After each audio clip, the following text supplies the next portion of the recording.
I got a new camera, the Nikon Z30, and today we're going to talk about it. Hi, my name's Tom Mitchell. I call myself the Highland Traveler because I love the outdoors, especially high places, the high mountains of North America, specifically the Rocky Mountains. I love photography also. I travel all over taking photographs. I've been a professional photographer for over 30 years. I started my career photographing people, models, weddings, portraits, that kind of stuff. And over the years, I just decided to settle on nature and landscape photography.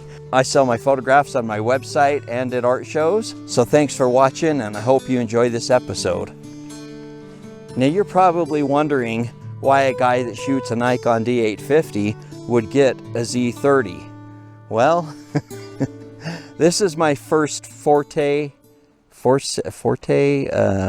what's that word? Not forte. Whatever. This is my first journey into mirrorless cameras. I'm going to primarily be using this for video. That's what it really is about. It's a vlogging camera, and I'm going to primarily be using it for my videos, specifically in my studio where I'm shooting video there. But I also like to do a lot of backpacking, hiking, and carrying the Nikon D850 and some of those lenses is a beast. My base weight on my backpack typically is around 10 pounds. And then when I start adding in the camera gear, it starts to go up from there.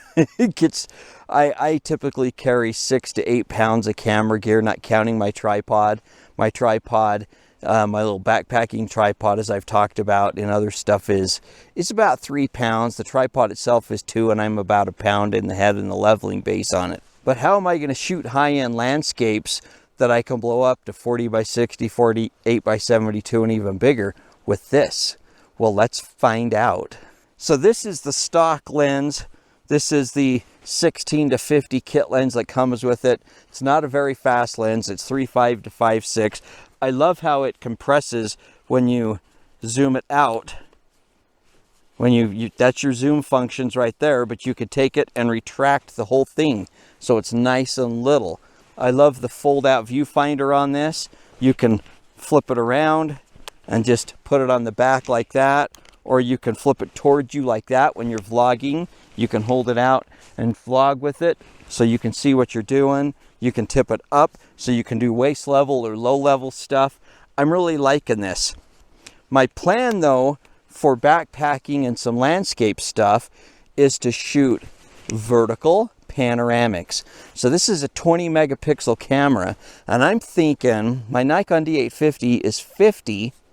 One single shot from that, I can blow up to 60 by 90 inches. And if it's a good sharp image without any camera movement or lens issues, I can blow them up to that size. That's 5 by almost 8 feet. Well, with this at only being 20 megapixels, I probably can get 40 by 60s if it's a good sharp one. Probably not more, that would be pushing it. But if I do a panoramic where I set it on the tripod and I shoot and then turn it and shoot and turn it and shoot and turn it and shoot and turn it and shoot, even if I just do enough shots to get it to the same ratio as the Nikon D850 as a full frame, because this is a crop sensor, doing 3-4 shots like that, stitching them together and cropping it down to the same dimensions as the Nikon D850, I should be able to get close to the resolution of the D850. And another thing about this, being a crop sensor, if I can, because I got the adapter tube for it, put any of my Nikon lenses on it. So let's say I take my 150 to 600 and put it on this. Now I'm probably at 600 in the range of 8. I'll have to do the math and put it on here. But I'm thinking that's probably where it'll put me. So wildlife shots, when I'm shooting wildlife, I rarely enlarge those bigger than 30 by 45 for clients. 40 by 60 is pushing most of them. Most people just don't want a shot of wildlife that large. They want 24 by 36, 30 by 45, maybe a 36 by 54. So shooting my wildlife stuff with this will zoom it in because it's a crop sensor, and I should still be able to print them up to 30 by 45. I say should. I'm going to play around with this, and then we're going to go back to my studio and see how it worked. So stay tuned for that. So I'm on location up here in the Ruby Mountains of Nevada. I'm just as far up as you can go. That's my vehicle parked over there in the parking lot where all the snow machines are parked. There was a big fire here probably 5 years ago now. Burnt this whole lower end of this. Anyway, that big fire burnt the whole bottom end of this, and so these trees are really stark. They're cottonwood trees down in this area, and they're just stark and burnt. It killed them all. They're starting to come back. There's some new growth in here, but I love the starkness of this shot right off of this ledge down through here. So I'm going to photograph it with this camera and see how it looks. So here's a composition I've come up with. It's a little bit hard to see because of all the brightness here and the LCD screen. That's why I really like a viewfinder, because you can get your eye up to it and cut out, especially if you put a cup on it, cut out any light that's coming in. But I think that's pretty good. Focus in there. Now let me take a shot and see how it looks. Man, that sun is bright without having my sunglasses on so I can see the LCD screen. I would take them off to shoot through a viewfinder anyway. Yeah, this is pretty. I like this spot a lot. I've always liked this spot. In the summer, it's stark. I like the black and whiteness of this, and I probably will convert these to black and white, but we'll see. So a trick about shooting the verticals when you're rotating your camera like that, so I start it over here, you only want to overlap them by about 50%. So you shoot and then move it and shoot and move it. So look at specific items, trees, bushes, rocks that are in the middle when you start, and then you want to move that over to the edge, and then as you pan it and then pick another item that's in the middle, shoot, and then move that item over to the edge as you pan. You really only want to overlap them by about 50%, but if you do more than that, then you start to run into issues where they might not stitch well. So you really got to be paying attention as you're panning across and make sure that you're overlapping them properly. All right, now I'm going to try some vertical panoramic stuff. This is pretty much what I'm going to get the composition across here. I really like the wind-blown snow here, and then those trees. I think I might need to bump it up just a little bit.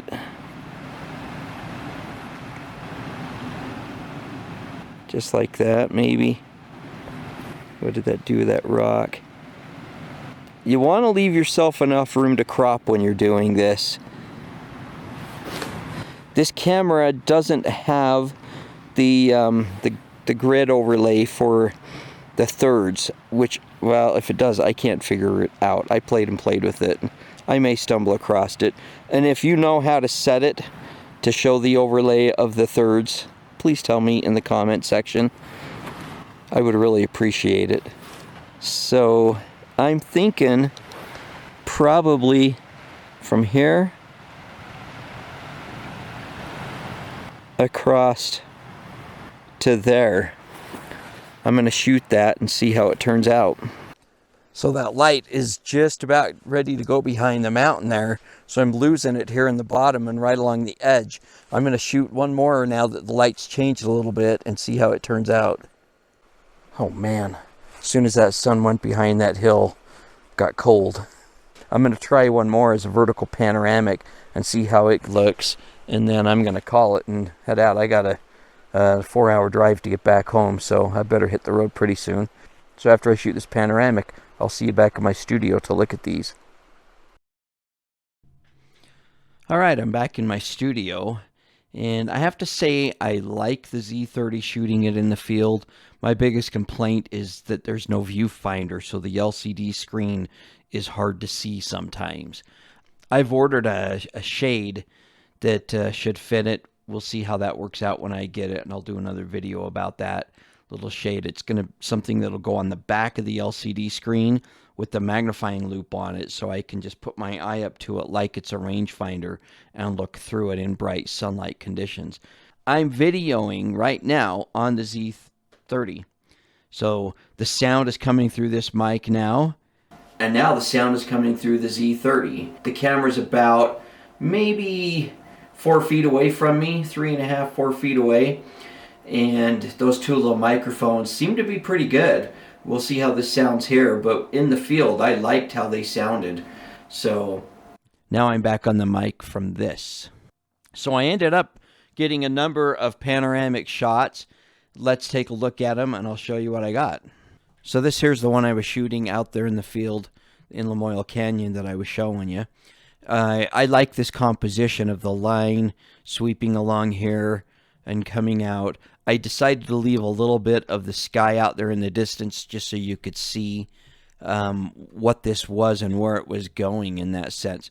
This is a 2-to-1 ratio, I believe is what this is a 2-to-1 ratio where I shot, I believe, 8 or 9 vertical images and then stitched them together. Let's look at how sharp this is. There it is, blown up to 100%.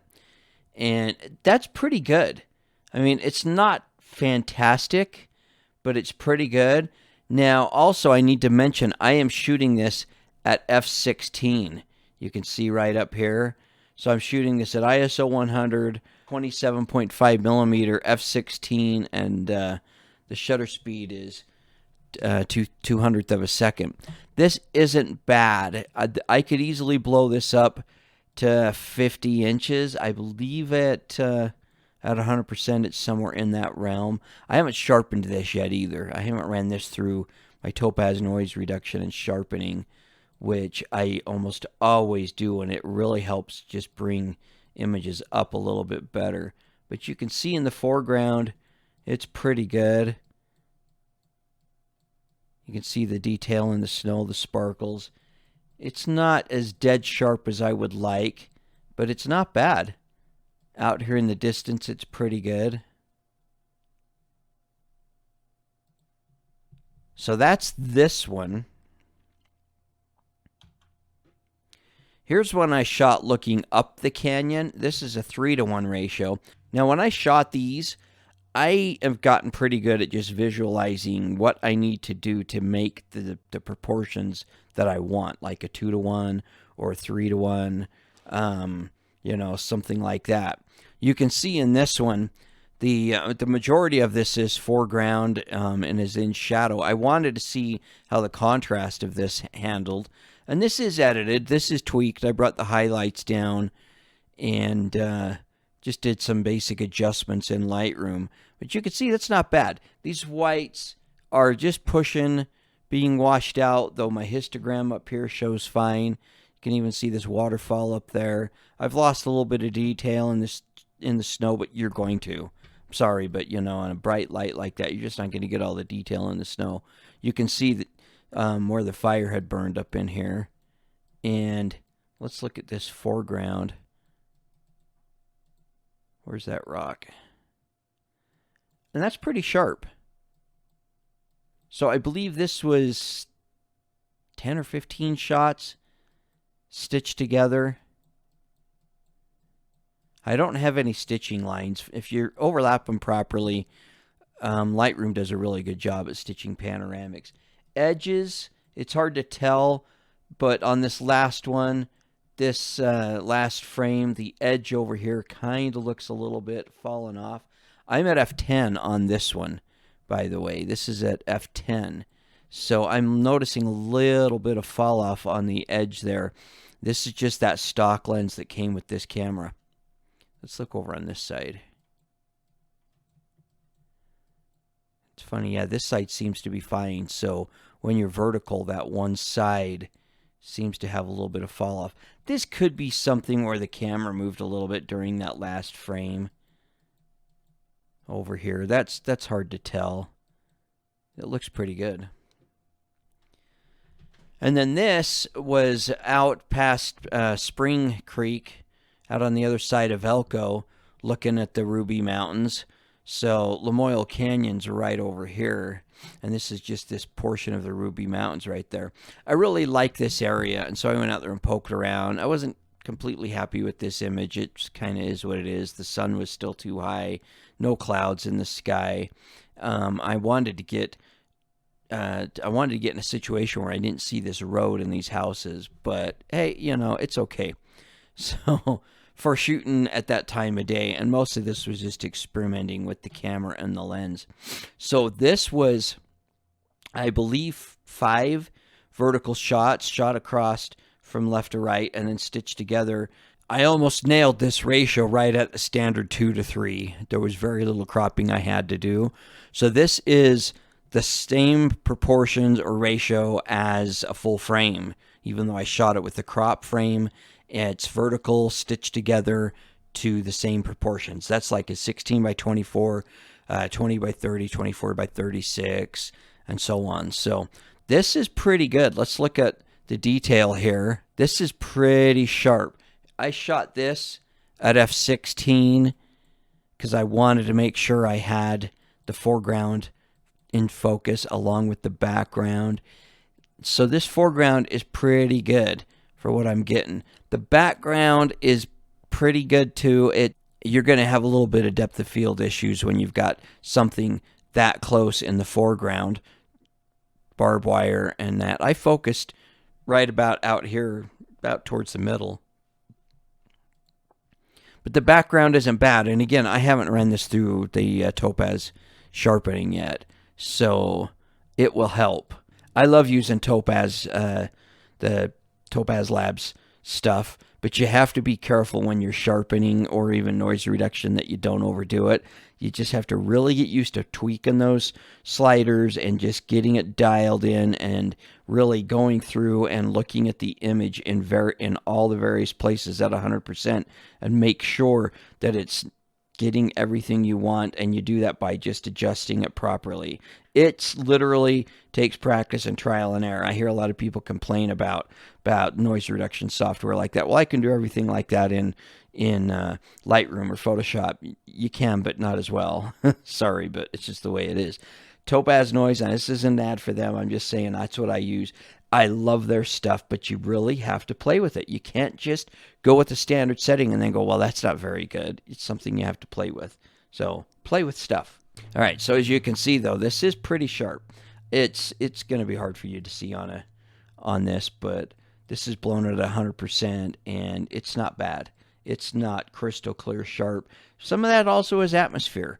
You know, when you're shooting across that much distance, something something out there at infinity, you can have atmospheric disturbances from the light bouncing off all the snow and the heat waves and stuff. But this one turned out pretty good. This one's my favorite. This was driving back after I left Elko area and was headed off on I-80.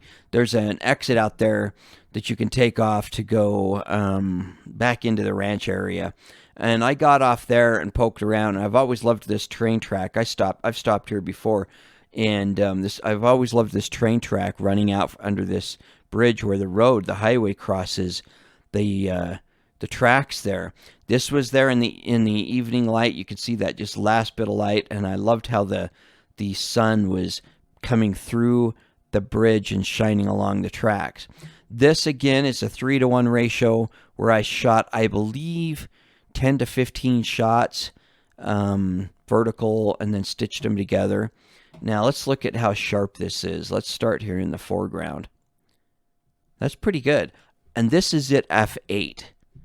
This is right at f8, and most everything, I mean, even the stuff in the foreground is out there on that lens. This was on the set at 50 millimeters, but most everything out there is just about at infinity focus. So that's really good. I mean, this barbed wire fence, you can see the barbs on it. You know, you can see the detail in all the rabbit brush and the sagebrush along here. And then look at that light coming out through the bridge and running along the tracks. See how sharp you can see the texture on that old pole, that old telegraph pole. You can see the wires down. It's an old line. And then the light hitting out here on all these willows and going out there to the mountains. Technically, this isn't the Ruby Mountains. This is technically the Humboldt Range. It's just north of the Rubies. But this is pretty good. I mean, look at how sharp the mountains are out there. There was a spot over here. This started to kind of blow out, but that's just kind of the way it is. You're gonna lose some highlights in shadows, but it's not bad. You could see right here. You can see those trees just all caked in snow. And this is really sharp. And again, this has not got any sharpening or, any AI stuff done to it. This is just basic editing in Lightroom. So let's look down this way. You can see the detail in the house out there, the cows out in the field.